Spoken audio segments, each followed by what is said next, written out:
মাহফুজ স্পষ্ট করেছে, আমি আবার স্পষ্ট করে বলছি, কোনো সংস্থা নিষিদ্ধ করার কোনো আলোচনা সরকারের মধ্যে হয়নি। দাবি অনেকেই উঠতে পারে, দাবির সপক্ষে মানুষ অনেক কর্মসূচিও দিতে পারে। ব্যক্তির অপরাধের সাথে সংস্থার অপরাধকে আমরা জড়িয়ে ফেলছি না। এখন একটা সুনির্দিষ্ট অভিযোগের ভিত্তিতে একজনকে গ্রেফতার করা হয়েছে, তার ব্যাপারে একটা আইনি প্রক্রিয়া চলছে। তিনি অভিযুক্ত হতেও পারেন, অভিযুক্ত নাও হতে পারেন, সেটা আদালত দেখবে। আর আজকেও দেখলাম পত্রিকাতে যে ইসকনের পক্ষ থেকে একটা সম্মেলন করে বলা হয়েছে যে তাদের সাথে যাকে গ্রেফতার করা হয়েছে তার কোনো সম্পর্ক নেই। আর এটা হচ্ছে আপনার প্রথম প্রশ্নের উত্তর। দ্বিতীয় প্রশ্নের উত্তর হচ্ছে যে সংস্কার 6টা কমিশনকে সময় দেয়া হয়েছে ডিসেম্বরের মধ্যে, এবং তাদের মধ্যে প্রায় মানে কেউ কেউ বলেছেন ডিসেম্বরের মধ্যেই দিবেন, কেউ কেউ বলেছেন 1-2 সপ্তাহ সময় বেশিও লাগতে পারে। তো এই সংস্কারগুলোর সাথে নির্বাচনের একটা সম্পর্ক তো আছে। এই সংস্কারের প্রস্তাবগুলো আসবে, এগুলোর উপর জনগণ কথা বলবে, চূড়ান্ত একটা সংস্কার প্রস্তাবনা হবে, সেই মোতাবেক যে পদক্ষেপগুলো নেওয়া সেগুলো আমরা নিব। আমরা বারবার বলছি, যত দ্রুত সম্ভব সংস্কার শেষ করে আমরা নির্বাচনের দিকে যাব। নির্বাচনের একটা নির্বাচন শুরু করার প্রাথমিক কাজগুলো কিন্তু হয়ে গেছে। নির্বাচন কমিশনও গঠন করা হয়েছে। কাজেই নির্বাচন যত দ্রুত সম্ভব জরুরি সংস্কারগুলো শেষ করেই তারিখ জানিয়ে দেওয়া হবে।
মাহফুজ স্পষ্ট করেছে, আমি আবার স্পষ্ট করে বলছি, কোনো সংস্থা নিষিদ্ধ করার কোনো আলোচনা সরকারের মধ্যে হয়নি।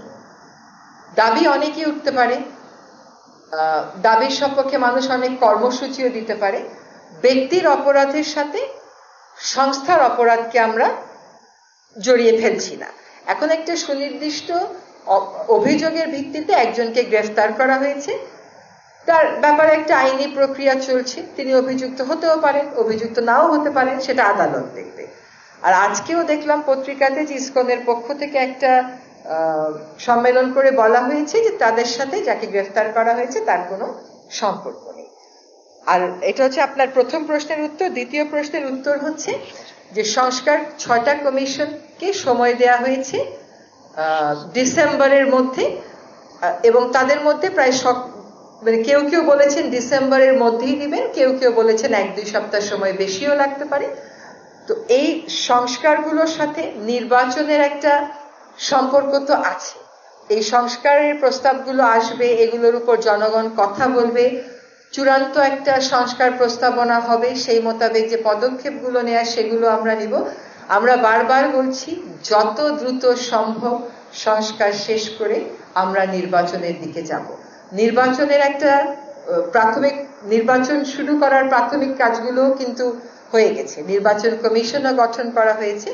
কাজেই নির্বাচন যত দ্রুত সম্ভব জরুরি সংস্কারগুলো শেষ করে তারিখ জানিয়ে দেওয়া হবে।